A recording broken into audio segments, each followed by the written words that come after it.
Four-game sweep with 2 overtime wins, 1-1-0 game, and the series ender with 4 seconds left. Going back further, 11-1 in their last 12, 9 of those one-goal wins. Here's the debate of the day. Are the Florida Panthers on a great fortune-filled run or the most clutch team ever?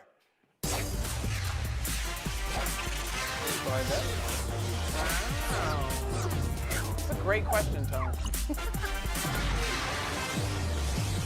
We'll get to that in a second. Heat Celtics, Game 5. Boston favored by anyone? Anyone know what the line is? 8. Yes, that is correct. Don't care. That is also correct, Bob Ryan. There we go. So this year is going from Boston overwhelming favorite to start to down 0-3 and completely broken to 1 win and now back home and an 8-point favorite. It's whiplash like Miles Teller here. Bob Ryan, around the horn to you. What's more likely to happen tonight? Heat closing it out or Celtics taking it back to Miami?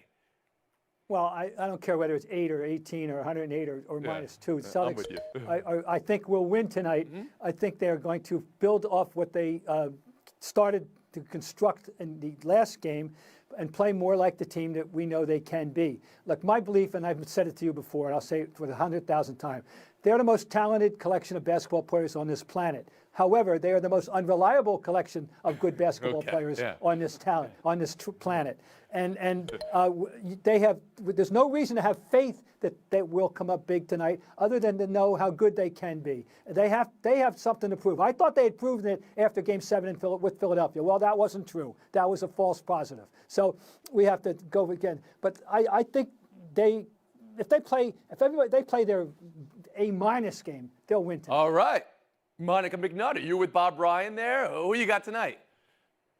I do think that the Celtics pull this one off tonight, but I don't know about an A- game getting it done. In terms of fortuitous bounces in their favor, the absence of Gabe Vincent, I think, is something that the Heat are going to have to work through. But this thing, to me, is about the Celtics' ability to defend and play some defense. I know when they shoot the 3-ball well, 40%, they have a tremendous record in that instance. But they've also got to stop this Heat team from hitting threes, which they were able to do in Game 4, because prior to that, they were shooting 48% from the 3 on their own, and Gabe Vincent was a big part of that. Okay, but that's 2 now, believing Boston can get this tonight and take it back to Miami. Click in, Kevin Blackistone. Who you got tonight?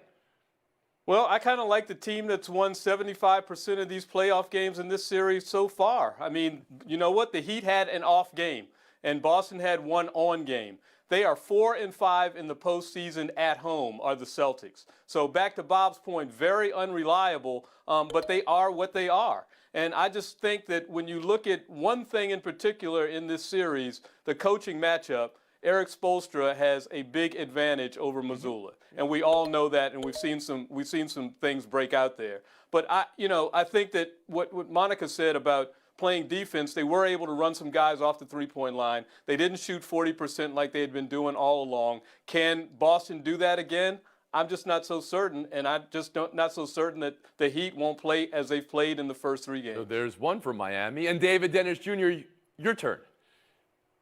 Over the last 3 seasons, the home teams between the Heat and the Celtics are 6-15. The home team, right? There's no home court advantage between these 2 teams. Great The stat, Celtics played one really, really great game in Miami, mostly because they were hitting threes. Miami has just been outplaying them all of the other games. And so we can talk about, this improbability of the Celtics coming back and all these things and what they're doing. But for some reason with the Heat, whenever they lose a player, they seem to get better. So we could be worried about Gabe Vincent, but they seem to play better when somebody gets hurt. So I think that Miami, took the Boston's best shot in Game 4, and I think they're going to win tonight. Adding another and getting better, David. We call that a Voltron situation. You with me? You're my age, all right?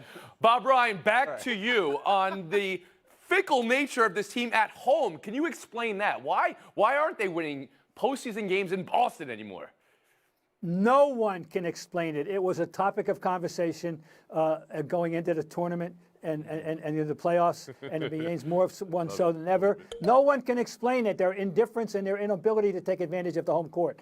No one can. There seems to be an energy, though, maybe more in this matchup than previously when a team's been up 3-0 or down 0-3, that this could happen. Isn't that right, Bob? Bob, it's 0-150. You know how many got to even a Game 7? There have been none that have been close. 3. It's already been stated that the Celtics were prohibitive favorites to win the series, so that's why people are a little confused to some degree. Now, I'm going to say something. It's 150-0 when you're on 0-3. Yeah. However, one time it was so very close to being done. The first time in 1951, the Knicks were down 0-3 to the Rochester Royals. They won the next 3, and with 1 minute to go in Game 7 in Rochester, the score was tied. The ball was brought up court by Bobby Davies, the Hall of Famer. He was met by Tricky Dick McGuire. There was a collision. Referee blows the whistle. The world awaits the decision: block or charge. Okay. He goes, it was a block. Davies goes to the line, makes both free throws, and they eventually win that game. It was a 4-point game, but it was really a 2-point game. So you're telling me it's never happened before. The closest it's come was the first time ever when the game was in Rochester. Hello, David, Monica, how great was that? I don't have nothing. I was going to say the same thing. I was going to talk about the same game. Yeah, right. I remember Tricky Dicky McGuire. Dick McGuire, one of the all-time greats in the history of this sport. All right, so I've got Ryan and McNutt, Boston, Blackistone, Dennis, Miami. We'll move on. The Florida Panthers. How are they doing this? Matthew Tkachuk just crushing the soul of Carolina. Look at this. The game winner and series ender with 4 seconds left on the power play after that Jordan Staal penalty was called. Again, Florida, 11-1 in their last 12 games, 9 of them by 1 goal. They were the last team in the playoffs, effectively the 8th seed here as well. Carolina coach Rod Brindamore said this was so close it wasn't a sweep, as his team was swept out of the playoffs.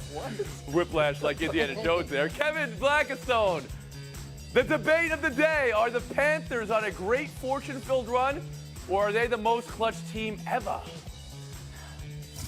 Well, it might be a little bit of both. And one thing I think that we've forgotten is if we go back a year ago, the Florida Panthers were right at that spot where the Bruins are, right? I mean, they had the President's trophies. They were smoking through the league, and then they got to the postseason and fell off a cliff. So now maybe they figured something out, like everyone does. The regular season, not so important.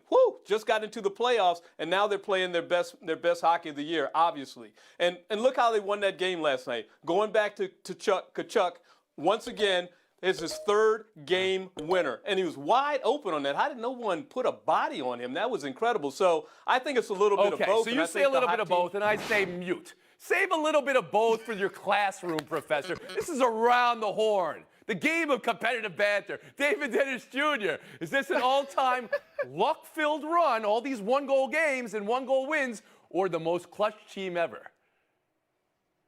Since I have to choose between one of those, most clutch team ever. This team is only the 3rd team in NHL history to be 3 out of the top 4 teams in the playoffs. And we could talk about Tkachuk and his shots, and you can call those fluky if you want. But you know what's not fluky is Bobrovsky and that goal play that he's been doing. He allowed 6 goals in 4 games, 96% save mark. He's had the most saves in a 4-game sweep in NHL history. That is not something that's fluky. That is not luck. That is somebody rising to the occasion in a 4-game sweep. Monica McNutt, all-time run? Or really, are we talking about a team maybe the most clutch you've ever seen? I'm leaning in, Tony. I, too, am going most clutch. And I know you mentioned the 11 of 12 mark, but when you look at those 11 wins, 9 of them have been 1-goal victories. And so this is a team similar to the previous conversation, but I'm not making a correlation, so don't take away points. They're comfortable when things are ugly. They bet on themselves, and they're able to figure it out. Bob Ryan. Well, you know, if you go back to the 1933 Stanley Cup. I was ready. I was like, of course. A couple things have happened. 2 people. We moved 2 people, and the series is over, and the Hurricanes are going on. One is Bobrovsky, as David has said, who you always need a goalie standing on his head, as they say, to be this good in the playoffs. They've got him. He's going. All those goose eggs mean something. But Matt Tkachuk is playing like a combination of Ovechkin and Crosby, and maybe throw in Rocket Richard and Bobby Orr. I mean, this is an amazing clutch performance. So if you want to go with the word clutch, Tony, we'll center on one man, Matthew Tkachuk. Yeah, okay. Still, you got to finish the deal, right? This is just getting to the Stanley Cup final. They still got to finish the deal. There's one more debate to be had here. The Panthers now in the final as an 8 seed. The Heat 1 game away from the finals as an 8 seed. David, does this year prove the regular season matters less, or is it an aberration? This is an aberration. We are at, with Kachuk and Butler, 2 all-time playoff performances that are not really replicable. I would not encourage any other team to treat the regular season like they don't matter. Kevin Blackstone? It's an aberration in the NBA. It's not an aberration in the NHL. We'll have that be the last word. Buy or sell next. On the cusp of admitting it has a flopping problem. Shams Charania, a report that the competition committee will look into in-game penalty for flops this summer and test it out in the summer league, and that would result in a technical foul free throw in the game. And yes, what you're seeing here is our greatest hits of flops. Now, this is what I call flops 23 is what we're calling this. David, does buy or sell?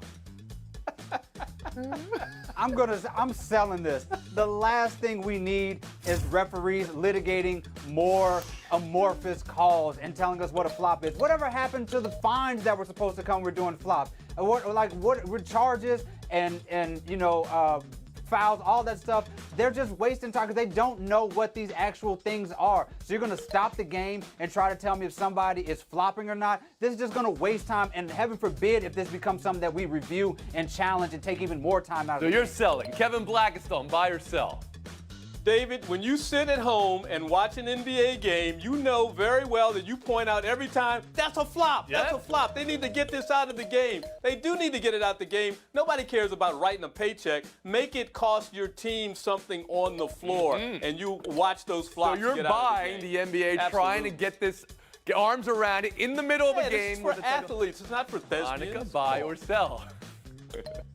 I usually am super pro player, but I am buying this one because it has gotten a little out of hand, the dramatics and the antics. I also think that this is something that's similar to what we've seen this year with the take foul. Guys will just decide it's not even worth messing with it, right? And I do think, to David's point, if it's egregious enough and a team feels confident, don't forget if they do use that challenge, they're going to lose that timeout. So they got to feel really strongly, which I don't think a lot of coaches You are want the gonna go for. NFL. They'll just be You like, want cut the it out. NBA to drill down here, change the rule for technical free throw for flopping. Bob Ryan, buy or sell?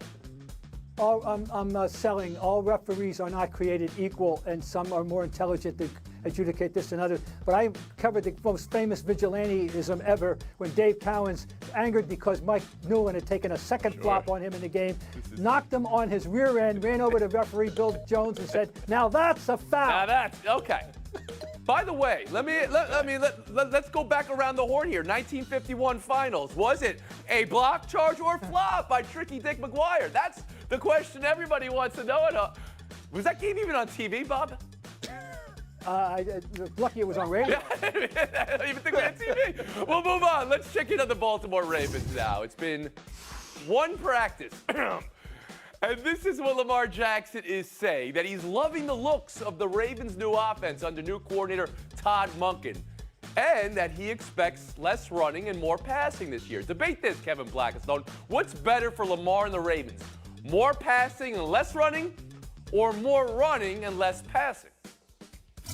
Well, when you talk about that 90 yards per game mark, right, when Lamar hits that, it's better if they're over that, then they win, 16-1. But the question here is whether or not he should be doing more running than as well as passing. And we know that when you run, your chances of getting hurt hurts your team, it hurts him, it hurts everything. That's why the contract negotiations were so protracted, right? Because he's a guy who got hurt all of a sudden. Keep him healthy. So should they be passing more? Is that what that's what you're buying here? That the Ravens They should be passing more. That doesn't necessarily mean they should be passing significantly more than he's running. But more. You have to pare it back. Monica, should they be passing more? I do think they should be passing more. I don't think that the issue is Lamar Jackson as a passer. The issue has long been who he was passing to. And maybe I'm a little altruistic here, but I buy that giving Odell Beckham Jr. some time to prepare for the season and a true offseason will help him get back to form. Odell, Nelson Aguilar, pass the ball, let's see what happens. Lamar's legs still work. He will do that when he needs to. Bob Ryan, where are you in this debate? Well, Lamar Jackson has been the biggest game plan nightmare for defensive coordinators in the league. And all across the league, DCs are going to be going, oh, boy, go, bring it on. Let's see how well you can throw the ball. Okay, 33, all right. So you think opposing 33 teams touchdowns want it. last year and 20 interceptions. Yeah, go ahead. Throw more. We like it. David Dennis Jr. What's best for Lamar and the Ravens? To be in an offense that is running more like they have been historically, or passing more, which looks to be the looks of Monken right now? Lamar Jackson has a 104 QBR when he has a clean pocket, so he can decimate defenses when he's passing. But let's not forget, this guy's the first quarterback to 1,200 rushing yards, first quarterback with 2 1,000-yard rushing seasons. You can pass a little bit more, but you cannot make him a one-dimensional quarterback and abandon that run, because that is what makes him the weapon that he is. That's what gets him the MVPs. So incrementally, you can increase that passing, but you still got to leave that running as an option. I'm just happy that Lamar Jackson is talking about football with the Ravens and not Sure. social media posts. It's been one about practice, contracts but love this offense. One practice in, it looks like a dream. We'll move on. Buy or sell 3. NFL's highest paid quarterbacks. You know the list here. And you can see who's number 7, Patrick Mahomes. He was number 1 3 years ago. And this week he was asked about what he thinks about other quarterbacks getting ahead of him. And he said his focus and worry is more on winning and legacy and not what other quarterbacks are making. Here's the full quote. Monica, buy or sell that? I'm going to buy it, Tony, but it's pretty easy to buy when the totality of your contract still has you leading the clubhouse. Yeah. And so $500 I get million? where Patrick Yeah. Mahomes is coming from. Yeah, but he's like already paid, so there's no sweat on his end. But I will say I had a coach who said this to me, and it's something that I still live by. Chase the passion and the money will come. That's happened in his case. Bob Ryan. I want to believe that, take him at face value. I've always wanted to believe in him. I want to think he's as good a guy as he is a passer. This is the right thing to say for any team to hear. We used to hear it. Brady lived it out in Boston, by the way, by doing things like that. That's fine. And by the way, they're all rich. They're not going to suffer going to the grocery store the way an average person is with this inflation. So come on. Real quick, Bob, you alluded to Brady here. Do you credit the success the franchise, and of course Brady Belichick had, at that decision Brady made to not kind of go for number 1 and number 2 every year? It was clearly a contributing factor. They picked up crucial veterans along the way, and that's common sense. They all should have taken. That's the blueprint. David Dennis Jr., I'll bring you in here. I'm buying what Mahomes is saying because it's kind of easy to buy it. The guy's making $500 million in his second year of that contract. I mean, that's something. It's not like he's making a huge sacrifice for the legacy. We'll see what happens in 3 or 4 years when they talk about renegotiating that contract and he slides a little bit further down that list of highest paid quarterbacks and maybe has a Super Bowl ring or 2. Then we'll see how altruistic he is about his contract versus And legacy when it's time to go to that negotiating table. You just put up the GDPs of a few small countries on this planet, and we're talking about how much money these guys are making. He is 7th. Of course, you want to be at the top of every list. You want to make the most money, win the most rings, be with the best franchise, and all of that. And you know what? He's pretty close to all 3 of them. Right, so but Burrow good and for him. Herbert should jump him at some point in maybe this summer, right? Then you're the 9th? Possible. Give him another $1 million. Kevin Blackstone, Monica McNutt, thank you for your time today. Bob Ryan, David Dennis Jr., showdown in 2 minutes. Had before a question I'm not sure anyone has ever asked aloud. Would you rather be GM of the Los Angeles Clippers or president of the Washington Wizards? Michael Winger is leaving the Clips for the Wiz. David, which team would you rather run, the Clippers or the Wizards?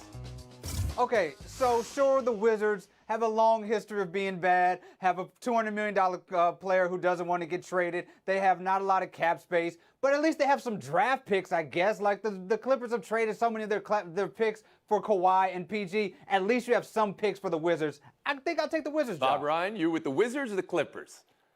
Well, in general terms, I think most people would say I'd rather take a shot with the Clippers as a team than the Wizards. But there's one thing. The Clippers are located in a city called Los Angeles where they seem to be forever the afterthought. No matter what they do, they had a window that was open. They couldn't get through that window, and now they're stuck with the Lakers again. I think he wanted to get the hell out of town. Maybe, but the best basketball team in Washington is the Mystics. So, point.